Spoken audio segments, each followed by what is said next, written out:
মা তুমি একদম চিন্তা করো না, তোমার শরীরের যে অবস্থা আজকে রক্ত আনুমই আনুম।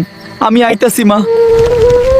ওস্তাদ, বাতাস তো পুরাই উড়াইয়া লইয়া যাইতাছে, কিন্তু আমারে পারতেই হইব, মায়েরে বাঁচাইতে হইব। এবার পাইছি, এই তো রক্তের নদী। মা তোমার লাগে অমৃত পাইয়া গেছি, আর একটু সময় দাও মায়েরে। আবে মামা, এইটা কি চামড়া নাকি লোহার পাত? ঢুকে না কে, ঢুক। মায়ে যে মইরা যাইব রে ভাই।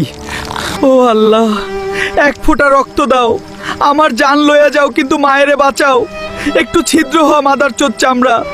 হায় খুদা, এইটা কি আজরাইল আইলো? আমি তো শেষ। মা, আমার মা একলা রয়ে গেল রে। মা, মা গো, শরীরটা পুরাই চুইসা দিছে, আমি আর পারলাম না। মায়েরে, মা ক্ষমা কইরো, তোমার এই অপদার্থ পোলারে মাফ কইরা দিও। আমি আসতাছি না মা। আমার বাজান কই? আইতাছে মনে হয়, আমার লেগে রক্ত নিয়ে আইতাছে। খিদা লাগছে রে বাপ। কই গেলি বাপ? আইলি না তো। আমি ঘুমানো, তুই আইসা ডাকিছ আমারে।